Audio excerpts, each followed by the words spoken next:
ये जो महीना है वो काफ़ी डिफ़िकल्ट होता है। बीमारियाँ भी घेरती हैं और घर में सफाई भी करनी होती है क्योंकि दिवाली आने वाली है और घर को क्लीनिंग के लिए बहुत सारा टाइम भी देना होता है। तो मेरे साथ भी ऐसा ही हो रहा है, मेरी दिवाली की सफाई भी चल रही है और साथ ही साथ ऐसा है कि वायरल चल रहा है तो बच्चों को खुद को ऐसे फ़ीवर वगैरह आ रहा है। तो मेरी ना तबीयत कुछ दिन से ख़राब चल रही थी तो वीडियो थोड़ा सा लेट हो गई और दित्या की भी काफ़ी तबीयत ऐसी वीक सी है, फ़ीवर वगैरह आ रहा है। तो उन सब में ना हम थोड़ा सा बिजी थे, बट साथ ही साथ घर की सफाई भी हो रही है क्योंकि मैं ना इसको पीछे नहीं छोड़ना चाहती थी कि लेट करती जाऊँ फिर, क्योंकि जो फेस्टिवल है ना उनको इंजॉय करने का टाइम नहीं मिलता है, सफाई में ही लगे रहते हैं। तो मैंने सोचा धीरे धीरे करके पूरे घर की अच्छे से सफाई करते हैं। तो मैंने ऊपर से स्टार्टिंग की है। सबसे ऊपर वाला रूम मेरा क्लीन हो चुका है। देन नीचे मैं आई तो जो मेरा बीच वाला फ्लोर है, तो आज ना मैं अपने बेडरूम को क्लीन करने वाली थी और डिसाइड किया था कि एक दिन मैं ही वो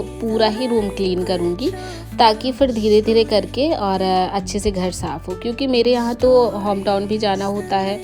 दशहरा आ रहा है तो मैं घर चली जाऊंगी। तो पहले किचन का बेसिक काम निपटाया, खाना पीना बनाया, साफ़ सफाई की। यहाँ पे स्प्राउट्स भी वगैरह रख दिए थे बनने के लिए क्या ढक के रख दो, तो इस तरह की जाली में वो ख़राब नहीं होते और बहुत अच्छे से स्प्राउट बन जाते हैं।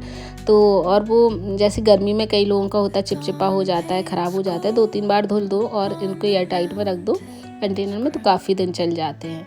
अभी क्योंकि दित्या भी थोड़ा सा वीक चल रही है तो सोचा उसके लिए और दूध के लिए कोई पाउडर बना दूं हेल्दी सा। तो यहाँ पर मखाना, काजू और बादाम लिया है और इनको थोड़ा सा ड्राई रोस्ट कर दिया है ताकि वो पिस जाए अच्छे से। और इस तरह से दूध में ये वाला पाउडर मिला के पिलाएंगे ना बच्चों को तो काफ़ी हेल्दी भी होता है, नुकसान भी नहीं करता है। तो सभी को अच्छे से पीस के और छान लिया है क्योंकि मेरे ख्याल से बच्चे इस तरह की चीज़ें खाना पसंद नहीं करते हैं किसी के भी। सो मैंने सोचा कि अच्छे से छान के बारीक पाउडर बन जाएगा और उसमें थोड़ा सा कोकोआ पाउडर या मिल्क, कोई भी चॉकलेट पाउडर पड़ा हो ना, उसको रख के और भर दीजिए। बस यही मिलाकर पिलाइए तो काफ़ी हेल्दी भी होता है।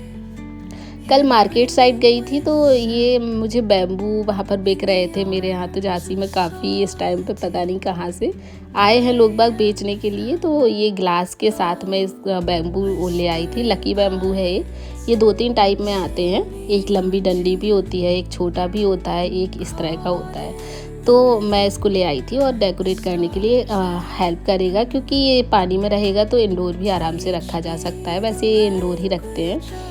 और इसके बाद अपना किचन का बेसिक सा काम निपटा के और मैं चली गई थी ऊपर रूम में।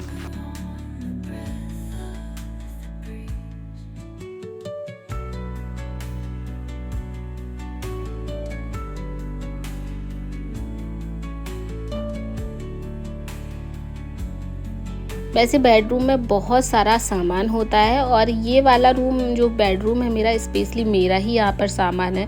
जैसे कि वार्डरोब में पूरा जो कपड़ा है वो सिर्फ मेरा है, ड्रेसिंग यूनिट में जो सामान है वो सिर्फ मेरा है। तो मुझे आज अपने ही रूम की सफाई करनी थी और सबसे पहले वार्डरोब स्टार्ट की क्योंकि ये कवर हो जाएगा तो इसमें धूल मिट्टी जाने की ऐसी कोई संभावना नहीं है। और वैसे मेरी जो वार्डरोब है वो काफ़ी हद तक ऑर्गेनाइज रहती है क्योंकि वो टाइम टू टाइम होती रहती है। मैं कई बार आपके साथ शेयर भी करती हूँ। सो इतनी ज़्यादा तो मैस नहीं था, बट फिर भी आज मैंने डिसाइड किया था कि डी क्लटर अच्छे से करके ही रहूँगी।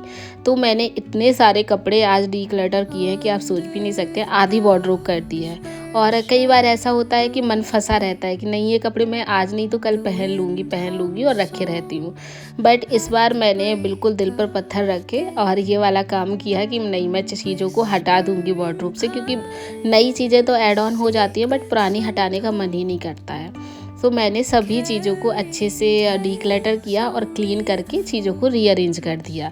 सारे top, daily wear top, T shirts, jeans वगैरह इस तरह से ड्रॉर्स मैंने बनवाई हुई हैं। आप लोग बहुत सारे क्वेश्चंस करते हैं कि ये कितने में पड़ी है, तो एग्जैक्ट रेट तो नहीं बता सकती, बट जैसे आपके कारपेंटर बना रहे हैं तो उनका क्या रेट है, फर्नीचर आप कैसी जगह से ले रहे हैं। जैसे कि मुझे वार्डरोब ये 1 लाख के समथिंग पड़ गई थी, बट कम भी पड़ी हो, एग्जैक्ट मैं नहीं बता सकती। बट अच्छे से मैंने इनको बनवाई है ड्रॉर्स में क्योंकि काफ़ी पैसा वेस्ट होता है, टाइम लगता है, तो इसकी कॉस्ट थोड़ी सी ज़्यादा पड़ जाती है। जो भी साड़ी वगैरह थी उनको भी मैंने किट में रख दिया है। इन कपड़ों को मैं सुखा नहीं रही हूँ क्योंकि ये टाइम टू टाइम धुलते रहते हैं, यूज़ होते रहते हैं, तो सुखाने की ऐसी खास ज़रूरत नहीं है।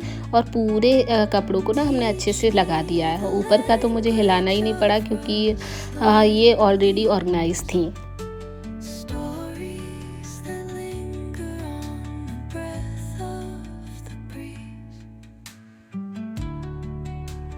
साथ ही के साथ अगर वार्डरोब को ऑर्गेनाइज रखना है प्रॉपर्ली तो उसमें कैबिनेट्स होनी चाहिए, यानी कि ड्रॉर्स वगैरह भी होनी चाहिए। अगर आप नया घर बना रहे हैं, नई चीज़ें बनवा रहे हैं तो ड्रॉर्स का ज़रूर ध्यान रखें। इसमें चीज़ें ना सेपरेट रहती हैं, ऑर्गेनाइज रहती हैं। अगर वो मैस भी हो जाती हैं तो सामने से दिखती नहीं है, तो वार्डरोब अच्छे से लगती है। जैसे कि मैंने पहले ये सब चीज़ें क्लीन कर ली थी, अपना बैंगल बॉक्स या फिर ज्वेलरी वगैरह रीऑर्गेनाइज कर ली थी, तो इन सबको अभी टाइम नहीं देना पड़ा और चीज़ें अच्छे से जल्दी से फटाफट से हो गई। तो वार्डरोब तो अच्छे से ऑर्गेनाइज हो गई है। और ये जो कपड़े निकले हैं वो डीक्लटर हुए हैं, यानी मुझे किसी को दूंगी या जो भी करूँगी, आई डोंट नो, अभी मुझे पता नहीं है, बट ज़रूरतमंदों को दे दूँगी क्योंकि ये इसमें काफ़ी कपड़े ऐसे हैं जो अच्छे से पहने जा सकते हैं। बट मेरी हेल्थ थोड़ी सी अभी बढ़ गई है तो वो मुझे फिट नहीं आते हैं, तो मैं इनको हटा रही हूँ। तो जो ज़रूरत के होंगे, जो बिल्कुल अच्छे रखे हैं, उनको मैं डोनेट कर दूँगी। बाकी का देखती हूँ क्या करती हूँ।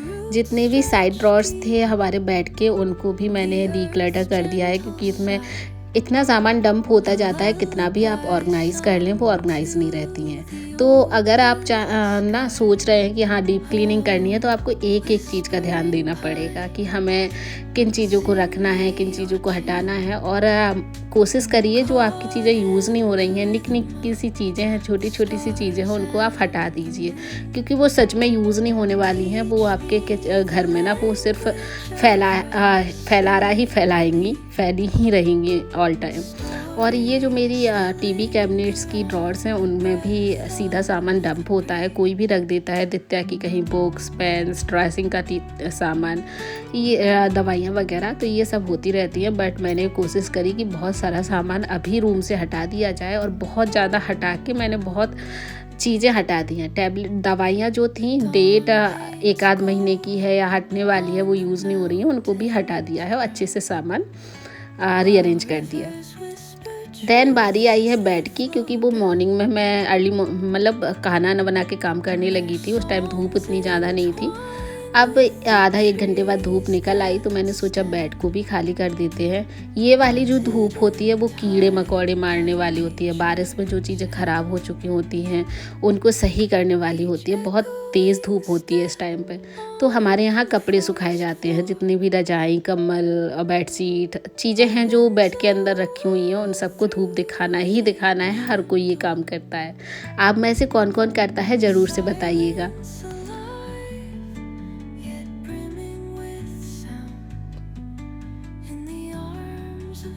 तो ये 10 बजे के पहले मैंने काम स्टार्ट किया था क्योंकि इस टाइम पे हस्बैंड की भी हेल्प मिल जाती है, तो उन्होंने भी चीज़ें ऊपर चढ़वा के और थोड़ा सा हेल्प कर दी थी। इससे आसान हो जाता है काम। और घर वालों की हेल्प ना आप ज़रूर लीजिए क्योंकि आपको फिर वो काम बोझ नहीं लगता है। थोड़ी हेल्प मिल जाती है, बातों बातों में सभी काम अच्छे से हो जाते हैं। तो जितने भी बेड के अंदर कपड़े रखे थे गर्म वाले, उनको सबको मैंने सुखाने के लिए डाल दिया है और पूरे दिन सूखेंगे, धूप लगेगी उनमें और वो स्मेल वगैरह छोड़ देंगे करना। बेड को क्लीन करके बस अभी के लिए तो फ़िलहाल बंद कर दिया है क्योंकि मुझे यहाँ पर सफाई करनी थी और आ गई थी अपने ड्रेसिंग टेबल पे। कुछ चीज़ें मैंने ऑलरेडी पहले ऑर्गेनाइज़ कर दी थी, बट कुछ जो डेली में यूज़ हो रही थी उनको अब मैं सेट करने वाली हूँ। हालांकि दिवाली में टाइम है और ऐसा नहीं है कि फिर से मतलब मुझे फिर कैबिनेट्स के अंदर क्लीनिंग नहीं करनी पड़ेगी, बस फ्लोर वगैरह क्लीन करना होगा तो वो मैं लास्ट टाइम में ही करूँगी जब दिवाली आ जाएगी। बट ये सब चीज़ें अब यूज़ नहीं होने वाली। जैसे कि मैं बेडरूम में ज़्यादा आती जाती नहीं हूँ तो अच्छे से सफाई करके रख दूँगी तो वो फैलेंगी भी नहीं।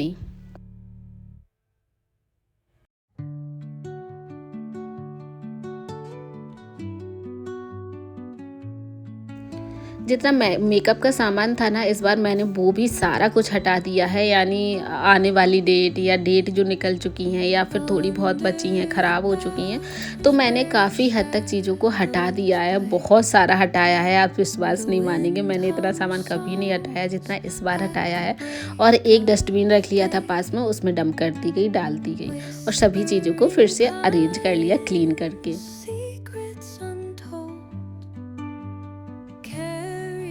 आई थिंक आप सबकी दिवाली की सफाई शुरू हो गई होगी करना, और ये डिफ़िकल्ट होता है ना करना। बट आप ना कोशिश करें टिप्स और ट्रिक्स के साथ करें कि हमें क्या करना है क्या नहीं करना है। एक लिस्ट बना लीजिए, देन उसके बाद ही स्टार्ट कर दीजिए।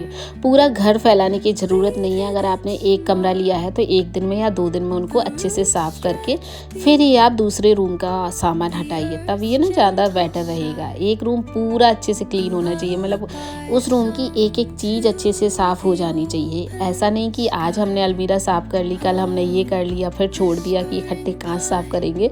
तो ऐसे में ना पूरा अच्छे से एक बार में साफ़ भी नहीं लगेगा और गंदा सा दिखेगा, और बोझ भी लगता है कि अभी फिर से उसी रूम में जाना है। जैसे कि मैंने बेडरूम को अच्छे से साफ़ करके बस इसको बंद करके, और मैं इस रूम में सफाई के लिए दोबारा आना ही नहीं है। ड्रेसिंग टेबल अच्छे से क्लीन कर दिया है। अब जितने भी मेरा ऊपर का हिस्सा है, दीवारें वगैरह साफ़ करनी होती हैं, हल्के हल्के धूल के जो कण होते हैं वो पूरे में चिपक जाते हैं। और ये वाला लॉन्ग ब्रश ना बहुत हेल्प किया मेरा ऊपर की सफाई करने में, क्योंकि पहुंच तो पाते नहीं है बट इससे पूरी ही धूल इतने अच्छे से निकली है, पूरा अच्छे से क्लीन हो गया है कि कपड़ा फिर से मारने की ज़रूरत ही नहीं पड़ी।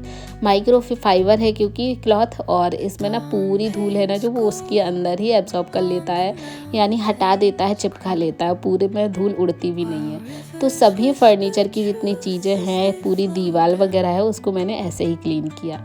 मेरे घर में अधिकांश चीज़ें कांच वगैरह की लगी हुई हैं, तो कॉलिन से ही मुझे क्लीन करना होता है। तो एक कॉलिन की बोतल लेके, और मैंने कोई भी क्लॉथ नहीं लिया, ऐसे क्लॉथ लिया जो बेडशीट निकलती है उससे बहुत अच्छे से क्लीन हो जाती है, तो उससे क्लीन कर दिया। और ये देख सकते हैं कितना सारा कचरा मैंने इस रूम से निकाला है, और यहाँ की जो डीक्लटरिंग है वो हो चुकी है, क्लीनिंग भी हो चुकी है। अब बारी आई है गद्दा सुखाने की। तो इतना भारी गद्दा था ना कि मेरे ना ये सिंगल जो गद्दे होते हैं ना, उनको उठाने में सच में इतनी दिक्कत होती है। बट इसको भी मैंने धूप में रख दिया है ताकि इसमें भी आज पूरे दिन की धूप लग जाए। शाम को मैं उठा के वापस से इसी में डाल दूँगी। कार्डबोर्ड्स भी मैंने ऊपर से निकाले हैं, जितने भी एसी लगे थे ना उनके रखे थे कि मैं इनको यूज़ करूँगी, बट यूज़ नहीं हो रहे हैं तो निकाल दिए हैं। किसी को बुलाऊँगी और उनको दे दूँगी। तो इवनिंग में होगा अब ये सारा काम, सफाई वगैरह। इसी के साथ आज का वीडियो एंड करती हूँ। आई होप कि आपको वीडियो पसंद आया हो। लाइक करना, चैनल पर नए हैं तो सब्सक्राइब करना। Bye bye, tata, take care.